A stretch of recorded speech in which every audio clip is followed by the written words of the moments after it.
our newest little family member and I love her so much. I wanted to give her some love before we start our art activity. So here we go. Today we're going to be doing an art activity that involves coffee filters, markers, and a water bottle. I'm sure that you can put together what we're going to be doing because we've done something similar in class, but this is your time to do it at home and show your grown-ups. Here we go.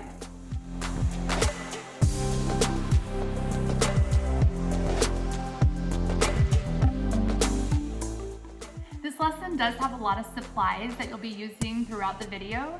So I'm going to list them underneath the video in the description so you can grab them in advance. But if you don't grab them in advance as I'm using them in the video, you're welcome to pause and go grab them at that time.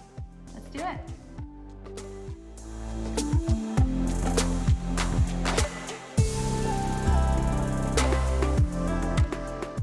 We're going to start this activity with a coffee filter on top of a piece of paper that you don't care if it gets messed up. So this could be something that you were going to recycle, or just a scrap paper that you keep lying around, or newspaper, anything that you don't care if it gets messed up. We're going to put the coffee filter on top of that, and then I have my markers ready to start my design. On this one, I am going to do a spiral in different colors. And it does not matter if it gets a little messy because we're gonna be spraying it with water, which is gonna make it bleed together. So really, if it's messy, it's just gonna add to the design. It'll be a happy little accident. All right, so I'm gonna start with red in my spiral. And anything that is going to bleed directly into red, I wanna make sure is a neighbor on the color wheel. The week before last, our challenge was to make color wheels out of things that you have in your home. So you should be pretty familiar with what the neighbors are, but orange and purple are neighbors to red on the color wheel. So I'm gonna go ahead and grab orange next. After that, any color that touches orange should be a neighbor on the color wheel. Anything that touches the yellow will be a neighbor. So we're just gonna make sure that we keep that pattern going all the way around so that anywhere it bleeds, it makes a nice, beautiful, vibrant color. If we mix things that are opposite each other on the color wheel, it's gonna turn brown, and that's not gonna be the vibrancy that we're looking for in our final project. So let's just keep on going around this spiral.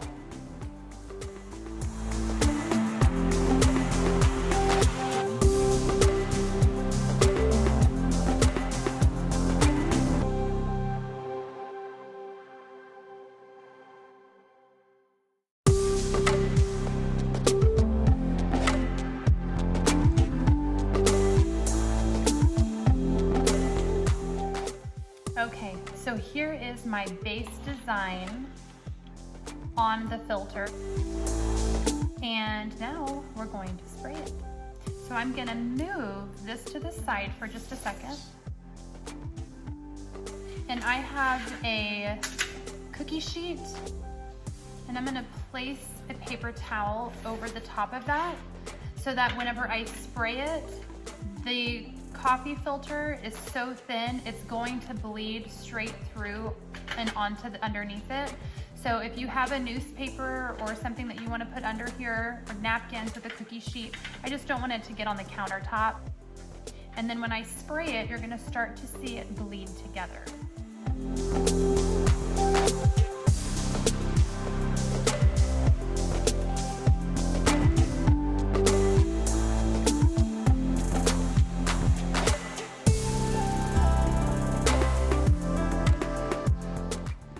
Alright guys, I am going to move this off of the cookie sheet and onto a cooling rack. Now this is going to allow it to breathe on the underside so that it'll dry more quickly. As you can see, I already have some others that I've been working on. This one is a sunrise or a sunset. This one is underwater, but it reminds me of a moon, like the man in the moon, because I see two eyes and a nose and a face here, a little bit pouty. This one is tie-dye, and this one is tie-dye. And this one is actually just a paper towel that I cut in half. So I colored directly onto the small piece of paper towel, and whenever you spray it, it bleeds onto the paper towel underneath.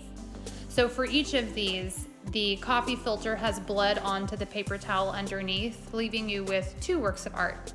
It's also why it's important to have that cookie sheet underneath, because whenever it bleeds through, it can get onto the table and stain it. Once these are dry, I can take them back over to my workspace and add more detail. Let's do that.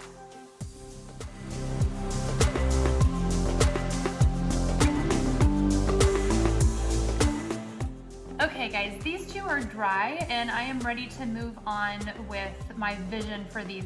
I honestly love the way this one looks without doing anything to it. I love the little face that it made, but I had a plan, so I'm sticking with it. This one, I did the sunrise or sunset to be very similar to what I did with the Painting with Love event that I did at Hernandez on Valentine's, or on the 13th. So instead of doing an elephant, I wanted to do a giraffe this time. You are welcome to do whatever animal that you want with this. You do not have to copy mine at all. Now, for this one, I am going to do a shark. So I have this black scrap paper, which is actually what I used there, but I did color it to be darker. There's not a lot, but I went ahead and drew out a shark picture, and I'm gonna cut that out to put on here. If you want to color directly on here, just make sure that it's super dry before you start coloring your silhouette, or it will bleed along with the color that you colored it with. So please make sure that it's dry and you can color directly on there. Again, make sure you put your scrap paper on the underside of that if you're gonna do that. So I'm gonna go ahead and cut this out.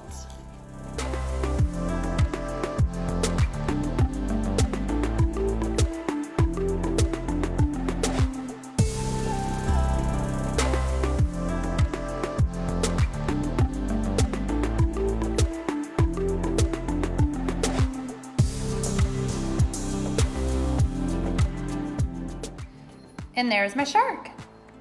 I think they turned out super cute. All we would need to do is add some glue to make those stick on there, and you can put those anywhere, hang them on your fridge, whatever you want to do with those. They're super fun, and they didn't take that long to make. All right guys, that wraps up our art lesson for today. I hope you enjoyed it as much as I did, and I can't wait to see the beautiful work that you've created. Please make sure that you take a picture and share it with me at Art Time with Mrs. Jones on Facebook.